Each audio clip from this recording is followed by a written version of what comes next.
them tires on that skidder is 66 inches tall, and look at the size of the poplar tree compared to the tire. So these are pretty heavy poplar trees. Now, I heard Robin talking about this on the radio, and he said, now what if we got two skidders down there? And what they do a lot of times, one skidder will grab one end, one the other end, pick it all up in the air, and then go out together. But here's the problem.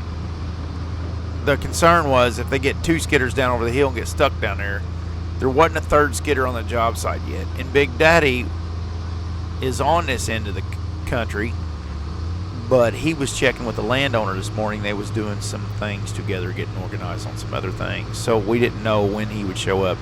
And I was busy cutting more freaks, trying to get Brutus fixed up and ready, and then getting these freaks cut.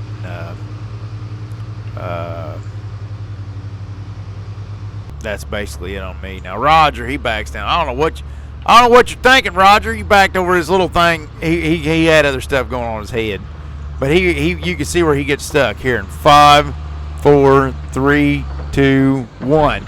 He's stuck. See what I mean? You ever heard of that old term between a rock and a hard spot? But he must have not seen it. Must have been camouflaged in that poplar bark when he backed down the hill. Didn't see it. And now you watch his skidder ain't spinning posi track at times. And I don't know if these John Deere Diffie lock systems in these G series skidders had a little funky do waggle. I don't know why, but John Deere does have. Not dogging on John Deere lover skidders, but I don't know why they can't design a Diffie lock that just works. Cause we got an H skidder right now acting up, and it blowed the seal out. Now they changed it around to where the transmission. See, on these G's, they're using the front rear end as a reservoir,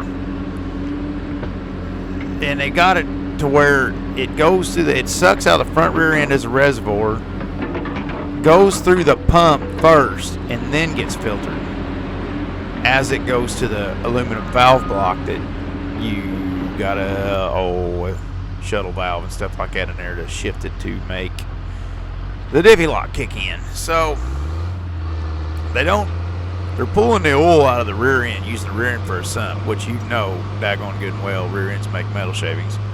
So they're sucking oil out of the rear end that already makes metal shavings, and then pressuring it up through the pump, pre-filtering, and then tries to push it through an inline filter. Well, that thing gets clogged up, and then blows the guts out of your pump, or else your Diffie lock just quits working. And I don't know if long story short, I don't know if Roger's Diffie lock's got that problem with it, or if he just ain't using his Diffie lock. I don't know. Sometimes Roger gets things in his head like not using the Diffie lock at times, which I don't know what that's all about. But sometimes he does that.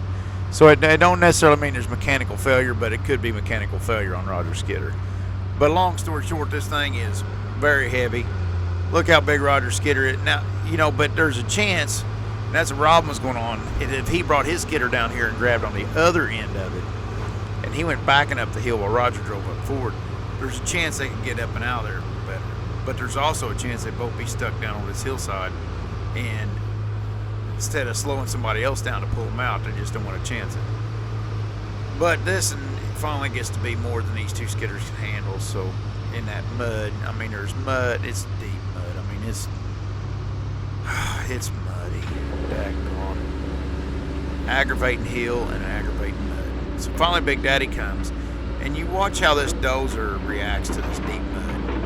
And you'll see the rear end of the dozer just kind of, tracks kick the mud out the back of the dozer, don't squish out the front, and it just sinks his butt down the mud when he goes to really shoving on this here. Here in a minute, you'll see it. But then he backs up and gets to a different spot and tries again. But before it's over with, it takes all three of these guys to get this tree up out of here. And then Big Daddy goes to working on the road, fixing the top of it, which don't fix a lot, but just mud's so thick. This is thick soil, this ground is.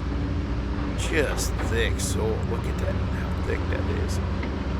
Now watch him. Now he'll dig a hole with the back of the dozer. He's on the belly pan now. He's like, daggone. Now the dozer's stuck. He can't push the tree none. Dozer's stuck. So he's going to back out of there. try to get up on it, and this ain't gonna work either. See how the rear end of the dozer just digs in?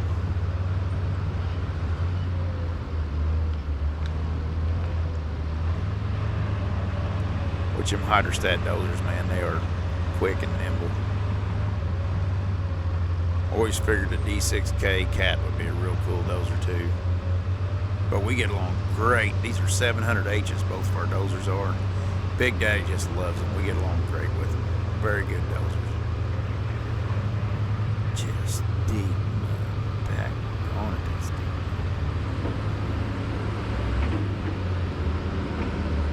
But he ends up, I think, getting aggravated. Now, with the din around, you can get cocky with mud. You can scalp a bunch of it off the bulldozer and know that din, or those of you who don't know what din is, the excavator, can end up putting the dirt back. So I think what happens, you'll see later in this job, he finally gets aggravated and just shoves all this daggone mud out of the hole, and then figured the din, him and the excavator put it back later, which did turn out good. I didn't get footage of it, but it did turn out good going back together.